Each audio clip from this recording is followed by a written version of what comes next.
Yo tout le monde, bienvenue sur la chaîne 2. Voilà, en l'honneur du poulpe. Je viens de voir Donc, trois de Léo et Max. personnes qui ont quitté la vidéo. Voilà, avec ce bruitage. C'est donc la chaîne de Léo et Max. On va aujourd'hui vous parler de l'épisode 7 de My Hero Academia, qui donc souligne le début d'un moment très important, c'est l'action. Nos héros sont partis à la recherche de Ellie. Et bah on a eu du fight dans cet épisode. Ouais, on a eu du fight, on s'y attendait, mais on s'est bien attardé sur Tamaki, donc le compagnon de Milio, et c'est un des membres des Big 3, donc le Big 3, les trois grands. Voilà, si tu... T'as plaisir.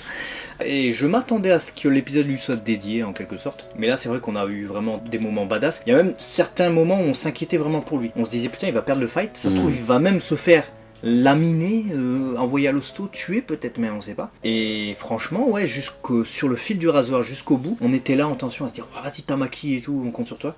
C'était très bien écrit, ouais, très beau retournement. Ouais. Et beaucoup aussi de parallèles avec la société et de trucs extrêmement intelligents, même pour ces vilains, les 8 préceptes qui sont pourtant assez secondaires en fait. Ah, je suis totalement d'accord avec toi. Je trouvais que l'écriture, elle était très fine et elle était très bien menée. Ce que j'avais peur, moi, c'est que on avait à un moment donné, tu vois, un fight et qu'en un épisode, on allait aller très vite et partout et que épisode 8 c'était fini. Tu vois. Ouais. J'avais peur de ça. Et en fait, je me suis surpris à me dire, punaise, c'est bien écrit, c'est bien équilibré. C'est-à-dire que là, on est dans le réel, on est dans le concret, on suit le fight, l'engagement, le courage de Tamaki qui va devoir affronter 3 gars. Pendant ce temps-là, les autres continuent d'avancer. Mais j'ai l'impression d'être en temps réel. Tu vois. Vraiment, il y a un combat qui se fait. Eux, ils sont en train de courir. Ouais. En même temps, il y a Milio qui est en train de traverser tous les murs. Tu vois, donc il y avait vraiment un parallèle sur plusieurs plans. J'ai dit, tiens, c'est ouf. On sait aussi avec donc le teaser de la semaine prochaine qu'on va être centré également sur... comment il s'appelle? C'est Fat Gum et puis... Red Riot.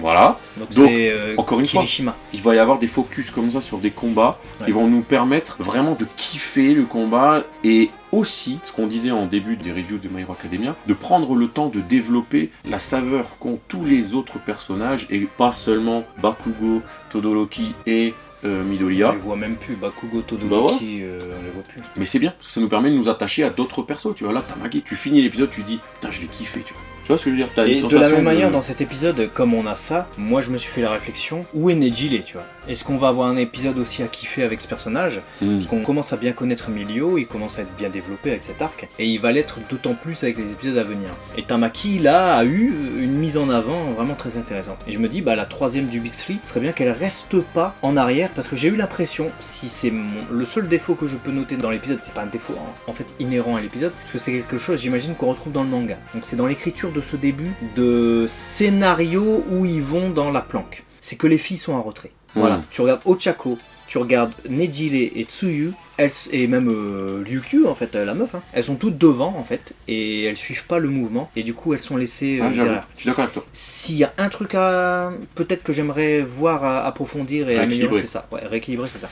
Sinon, le reste est vraiment très bon épisode. Et puis Tamaki nous a régalé. On avait de la compassion vraiment pour ce personnage. Ah ouais, et il m'a régalé, et le mot compassion, c'est un beau mot que tu utilises, parce qu'on nous a souligné son passé, tu vois, où on voit qu'à la base, c'est vraiment quelqu'un de très timide, c'est quelqu'un qui se dénigre tout le temps, il a énormément de mal, et en fait, on voit le Milio qui l'a abordé et qui lui a donné, en fait, qui l'a ouvert, tu vois, qui lui a donné confiance en lui, qui lui a apporté plein de choses. Et il y a une vraie forte amitié qui s'est greffée entre eux. Et tu vois qu'en fait, même Milio, en fait, ce héros que lui voit comme un soleil, comme un mec sans faille, sans peur, sans tout ce que tu veux, et ben il lui répond, bah non, moi je continue à avancer aussi parce que toi, je vois que t'as des peurs, je vois des choses et qu'il faut continuer de se dépasser et je le fais aussi pour toi. Et donc, c'est une vraie belle amitié qui a créé quelque chose de très puissant entre eux. Tu comprends du coup leur lien, tu comprends le dépassement que va avoir Tamaki dans cet épisode parce qu'il va vouloir aussi le faire pour son pote, pour leur amitié, pour la confiance que son pote lui a insufflé pendant toutes ces années, ce qui fait du coup que quand il brille, c'est beaucoup plus important pour nous spectateurs, tu en as cette compassion comme tu dis putain ça fait plaisir quand tu le vois se dépasser et aller au-delà de cette timidité et de ce dénigrement intensif.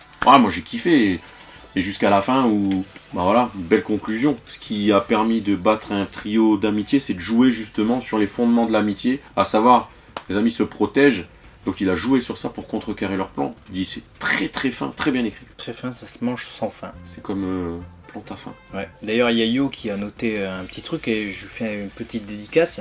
C'est que le pouvoir du mec là qui se prend une picouse là et qui d'un seul coup devient le labyrinthe en fait fait beaucoup penser à Pika dans One Piece, qui devient à un moment donné la ville Il devient pas seulement le château, mais il devient la ville de Dressrosa. C'est vrai, maintenant. Ah, ben Bien vu. bonne remarque, bien vu. Vraiment bien vu. Et c'est vrai, quand j'ai vu ça, je me suis dit, putain, j'ai déjà vu quelque part ça. C'est dommage que ce soit ça son pouvoir, je m'étais dit. Mais effectivement, c'est Pika. Tu sais qu'à un moment donné, pour l'anecdote, ça m'a fait rire, mais c'est parce que j'ai pensé à nous. Quand à un moment donné, Mignon, il fait c'est quoi ton préféré? Ouais, avec j'ai une pensé à tête. pareil. Je me suis dit, putain, mais quel boulet celui-là. Avec une tête, genre, comme tu le décris toujours, avec des étoiles dans les yeux et tout, machin. Je me suis dit, mais qui Et fait je sais pas pourquoi j'ai souri, je me suis dit, tiens, on aurait dit moi il y a quelques années. Bref, c'était juste pour le clin d'œil. C'est marrant que tu y aies pensé aussi, figuralement, ça devait être fait d'une manière un peu équivalente. Est-ce qu'on a oublié des trucs? À part le dépassement de Tamaki, bon, il y avait plein de trucs. Hein. Bah, Il y avait le aussi pouvoir Milio aussi, qui va son pouvoir à Tamaki qu'on a pu... Ouais, le pouvoir de Tamaki qui est du coup... Ouf. Ouais, ouf. Et je suis content en fait parce que s'il se limitait effectivement à juste balancer des tentacules ou à faire des pieds de poulet, ça aurait été un peu... Bah c'est ça, mais ça aurait été un peu limité. Mais on voit qu'il peut user de ce pouvoir pour faire un peu comme Kirishima, qui peut se durcir au maximum, et comment dire, influer sur son physique, pour se renforcer, se mettre des coquilles, des carapaces. Et J'ai kiffé de ouf, parce que justement à un moment donné il dit je vais utiliser le venin qu'on peut retrouver dans des tentacules, parce que l'autre il est en train de me bouffer, tu vois, il s'adapte au combat, ou comme tu le dis à un moment donné, il utilise le mode kraken, tu vois, pour vraiment avoir des longues tentacules un peu, et je me suis dit, ah ouais, il utilise vraiment toutes les vertus de ce qu'il bouffe, et plusieurs fois je me suis dit, bon il va le manger son espadon là qu'il lui a donné ou pas, et il l'a pas mangé. Il l'a pas fait. Donc je me dis que ça va servir après. Ouais. Donc on n'a pas fini d'entendre parler de voir Tamaki briller, ouais. Dernier point du coup sur Tamaki, il nous a dit c'est l'un des plus puissants. S'il a confiance en lui. Bixley, ouais. Et c'est Fat Gum qui dit ça. Fat Gum qui est un héros professionnel. Hein. Donc s'il dit ça déjà. Donc ça nous donne plein de perspectives positives sur ça. Lui qu'on appelle aussi le Sun Eater. Donc Sun Eater, ouais. C'est son nom de héros. Et justement il en fait au moment où il va se dépasser et qu'il va devenir vraiment ce héros et prendre la confiance que Milio lui a accordée pour combattre, c'est là qu'il se dit je suis Sun Eater. Tu vois, c'est beau. Avant il est sur la réserve, il est là, putain, comment je vais faire? Et combat extrêmement stratégique, ça j'ai beaucoup aimé aussi. Ah ouais, c'était... Tu vois, t'avais même en face, t'avais l'impression d'avoir des têtes brûlées, etc. Mais finalement, ils étaient aussi... Ouais. Eux aussi, les méchants avaient, comme tu l'as dit au début... Du background, tu vas dire... De l'épaisseur. Ouais, on était rien, et aujourd'hui, on se bat pas comme des attardés, comme on peut le trouver parfois, dire, bon, pourquoi ils se battent, je sais pas. Ils se battent parce que ce mec-là, qui, en fait, c'est là où tu vois que c'est un vrai FDP, parce que... Overhaul, je parle. Il les a recrutés, en disant, vous valez mieux que rester dans la rue. Eux, du coup, ont une considération, une estime pour Overhaul. Pour lui, mais, dans le fond, c'est des sacrifiables. Ouais. C'est en fait, il a embauché des pions, il joue sur les émotions, il joue sur les sentiments en disant mais là regarde, je t'ai recueilli, t'es mon pote et tout. Mais en fait, derrière, c'est que des merdes, ils vont me servir de bouclier quoi. Ça, tu te dis mais quel enfoiré, mais jusqu'au bout, c'est un FDP ce gars. Tout ce qu'il fait, c'est juste pour sa poire, tu vois. Prochain épisode, du coup, dédié à Kirishima et Fat Gum. Ouais, et apparemment, j'ai vu à un moment donné un plan de Kirishima, il avait l'air d'être transformé physiquement. Quoi. Ah ouais?